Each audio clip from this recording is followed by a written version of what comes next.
નમસ્કાર વિદ્યાર્થી મિત્રો, ફરી પાછા ચેપ્ટર નંબર 5 ના રિવિઝનમાં આગળ વધીએ છીએ. આજનો આપણો જે ટોપિક છે એ છે સોલેનોઇડ અને સોલેનોઇડની ડાયપોલ મોમેન્ટ. ચાલો, તો સોલેનોઇડ ચેપ્ટર 4 માં પણ આપણે એની ચર્ચા કરી ચૂક્યા છીએ કે પાસે હેલિકલ આકારે તાર વીંટવીને બનતી રચનાને આપણે શું કહીએ છીએ? સોલેનોઇડ. કેમ કે જ્યારે એમાંથી આપણે પ્રવાહ પસાર કરીએ છીએ ત્યારે તેની અક્ષને સમાંતર શું ઉત્પન્ન થાય છે? ચુંબકીય ક્ષેત્ર.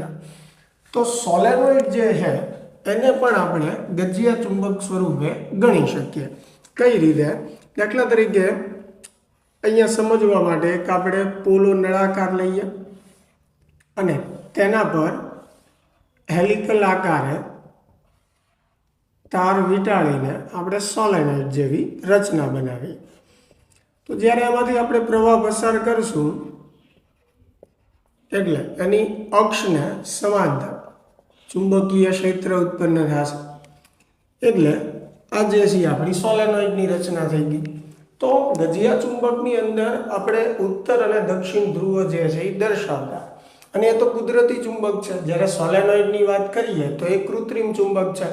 તો સોલેનોઇડની અંદર આપણે ઉત્તર અને દક્ષિણ ધ્રુવો કઈ રીતે નક્કી કરી શકીએ?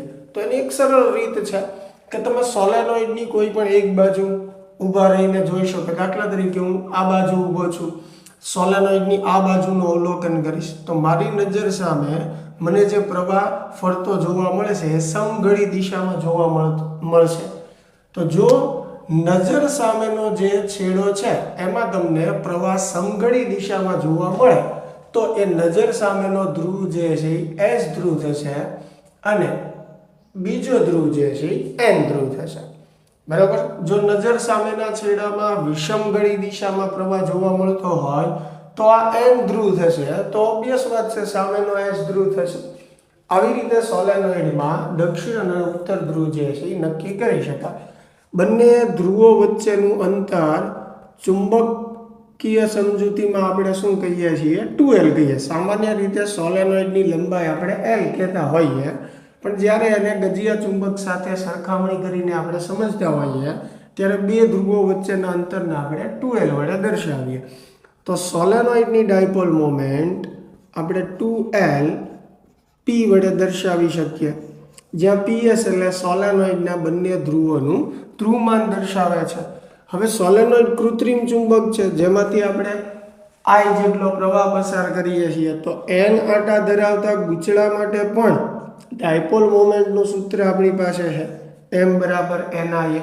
એટલે સોલેનોઇડ માટે આપણને એક એક્સ્ટ્રા સૂત્ર મળે છે ડાયપોલ મોમેન્ટ નક્કી કરવાનું, NIA. આ બંને સમીકરણને આપણે સરખાવીએ તો 2LP બરાબર NIA થશે. ચાલો, તો PS બરાબર શું થશે? NIA છેદમાં આવશે 2L, જ્યાં 2L એટલે સોલેનોઇડની લંબાઈ દર્શાવે છે. તો N/2L એટલે એને કહેવાય સ્મોલ n, એકમ લંબાઈ દીઠ આંટાઓની સંખ્યા. તો આના પરથી આપણને સોલેનોઇડ માટે એક ધ્રુવમાનનું પણ અલગ સૂત્ર મળે છે. એટલે અહીંયા મિત્રો આપણે ચર્ચા શું કરીએ છીએ કે ભાઈ જે રીતે ગજિયો ચુંબક કુદરતી ચુંબક છે અને એની માટે આપણે ડાયપોલ મોમેન્ટ વ્યાખ્યાયિત કરીએ છીએ, ડાયપોલ મોમેન્ટની દિશા વ્યાખ્યાયિત કરીએ છીએ, ધ્રુવો વ્યાખ્યાયિત કરીએ છીએ, એવી જ રીતે આપણે સોલેનોઇડમાં પણ કરી શકીએ. સોલેનોઇડ કૃત્રિમ ચુંબક છે, એના ધ્રુવો કઈ રીતે નક્કી કરવાના એ ચર્ચા આપણે કરી. એના આધારે એની ડાયપોલ મોમેન્ટ આપણે દર્શાવી શકીએ છીએ. હવે કૃત્રિમ ચુંબક છે એટલે એની માટે ડાયપોલ મોમેન્ટનું એક આપણને બીજું સૂત્ર પણ મળે છે. આ બંને સૂત્રો સરખાવી આપણે એક ધ્રુવમાનનું નવું સૂત્ર પણ શીખ્યા કે ભાઈ NIA થાય.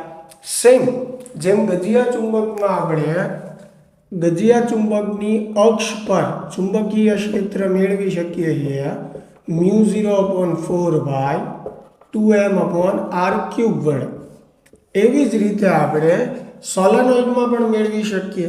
અને જેમ આપણે વિષુવવૃત્ત માટે સૂત્ર વાપરીએ છીએ μ0/m/r³, તો એ જ સૂત્ર આપણે સોલેનોઇડ માટે પણ વાપરી શકીએ. અહીંયા ડિફરન્સ એટલો છે કે ગજીય ચુંબક કુદરતી ચુંબક છે, એની ડાયપોલ મોમેન્ટની દિશા દક્ષિણથી ઉત્તર તરફ હોય છે, જ્યારે સોલેનોઇડ જે છે એ કૃત્રિમ ચુંબક છે અને એની ડાયપોલ મોમેન્ટની દિશા આપણે પ્રવાહની દિશાના આધારે નક્કી કરીએ છીએ કે ભાઈ પ્રવાહની દિશામાં આપણે આંગળીઓ વાળીએ તો બી જે છે આપણને અંગૂઠો જે છે એ ચુંબકીય ક્ષેત્રની દિશા દર્શાવે છે, બરોબર છે। તો એ જ રીતે પ્રવાહની દિશામાં આપણે આંગળીઓ વાળીએ તો અંગૂઠો જે છે એ આપણને એમ ડાયપોલ મોમેન્ટની દિશા પણ દર્શાવે છે।